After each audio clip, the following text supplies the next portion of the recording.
اهو يا سياده الوزير، انا ما كنتش عارف من الدوله ديت غير حته الكشك ده اللي كان ساترنا انا وعيالي، اللي هو فيه بضاعه ما تتعداش ال 50,000 جنيه، لكن كنت راضي بيه والكشك بتاعي كل الناس قالت ان هو مش عامل اشغال للطريق.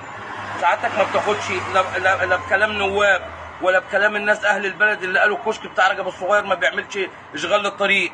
بدات انهي عشان انهي يا سياده الوزير، اكل عيشي واكل عيش عيالي.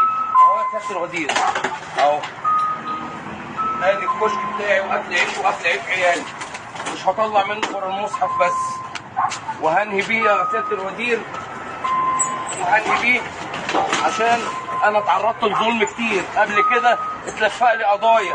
انا عارف ان بعد البث دوت هبقى مطارد من الحكومه بسببك يا سياده الوزير، بس انا متعود على الظلم لان اتلفق لي قضايا كتير زمان، ظلم وعدوان. لو في عدل كانوا سمعوا كلامي وكانوا فتحوا تحقيق للقضايا اللي اتعملت لي قبل كده ظلم، لكن انا لسه لحد اللحظه بتعرض لظلم يا سياده الوزير.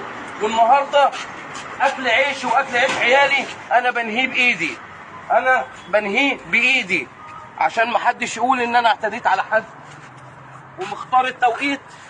ومختار التوقيت اللي انا انهي فيه عشان ما يبقاش في ناس موجوده على الطريق وتتعرض لاذى، عشان ما يقولوش ان انا عرضت الناس لاذى.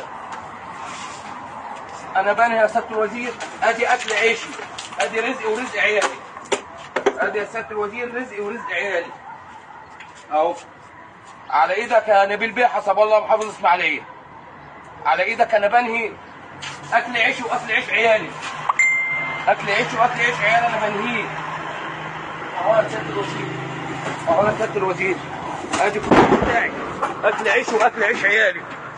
يا ريت يا معالي الوزير يبقى كده استريحت من مواطن كان عاوز ياكل عيش.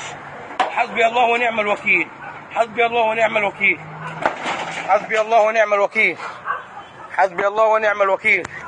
ادي مكان اهو، ادي الكشك بتاعي اهو، حسبي الله ونعم الوكيل.